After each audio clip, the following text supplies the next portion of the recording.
বাংলাদেশের একজন অন্যতম সালাফি আলেম বলেছেন, ভারতীয় মুসলিমদের জন্য হিন্দুত্ববাদের চেয়ে সেকুলারিজম তুলনামূলক ভালো। এতে করে তিনি কুফরি করেছেন বা মানহাজগত বিভ্রান্ত হিসেবে বিভ্যস্ত হয়েছেন? প্রথমত নিঃসন্দেহে ওনার দায়িত্ব নয় ভারতীয় মুসলিমদের কি কোনটা ভালো এটা ওরা বুঝবে, ভারতীয় মুসলিমরা বুঝবে। উনি বাংলাদেশের মানুষ, কেন যে যেখানে থাকে সেখানকার অবস্থা সে ভালো বুঝতে পারে, বুঝতে পারছেন? আর উনি কোনো মুফতি আম নন। যদি সলে ফৌজান হয়তো একটা কথা ছিল, নিজেকে এত বড় মনে করার কোনো কারণ নয় যে বিশ্বের সমাধান উনি দিয়ে দিবেন। কথা বুঝছেন? নিজের যতটুকু রেঞ্জে থাকা উচিত, রেঞ্জের বাইরে যাইয়ে পণ্ডিতি করা উচিত না। 2 নম্বর হচ্ছে অবশ্যই তিনি মানহাজগতভাবে বিভ্রান্ত, কারণ তার দরকার বলা ছিল এটাই যে মুসলিমদেরকে তাদের দিনে ফিরে আসা দরকার।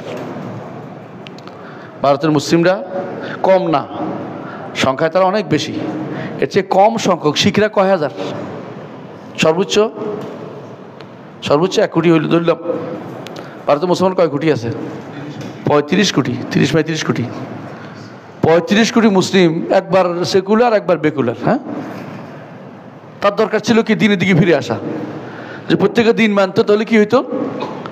সেরা হইতো, তাদেরকে মূল্যায়ন করতো মানুষ।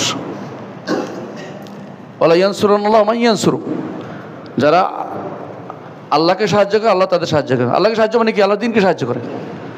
দিনের দিকে ফিরে আসার কথা বলছিল ভারতীয় মুসলিম, বিশ্বের সকল মুসলিমের জন্য আমাদের একটাই আহ্বান থাকবে, দিনের দিকে ফিরে আসুন।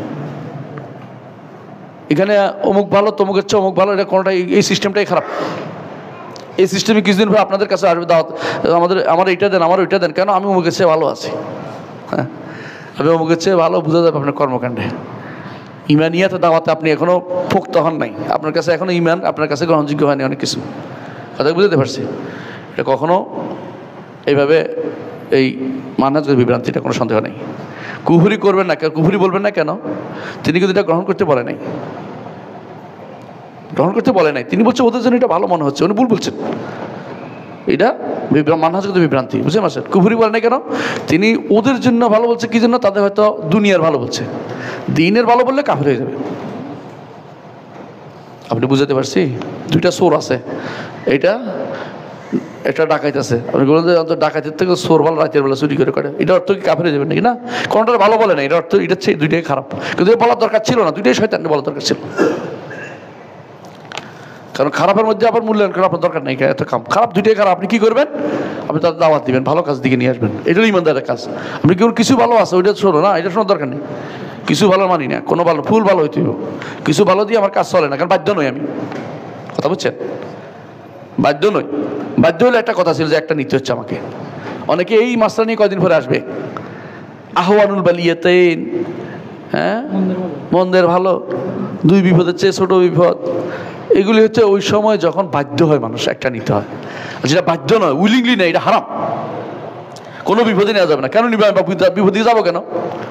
এই রাস্তায় গেলে কি আছে, যারা মানুষের টাকা পয়সা নিয়ে যাচ্ছে না, থাপ্পড় দিয়ে দিই, হিজলে আছে। এই রাস্তায় গেলে কি আছে? সন্ত্রাসী আছে। এই 2 রাস্তা যাইতে হবে কেন? আমি আরেকটা রাস্তা দিলাম। কথা বুঝেন না কথাটা? আমি 2 রাস্তা না গেলে কি হবে? না, আমি 2 রাস্তায় যেতে হবে, একটা নিতে হবে।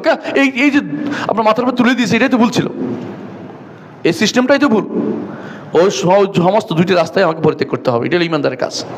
আলেমের দিন এটাই শিক্ষা দিবে। আলেমের দিন ভালোর মন্দের ভালো হিসেবে এটা নয়, এটা কোনো শিক্ষা দিতে পারে না। বুঝছেন?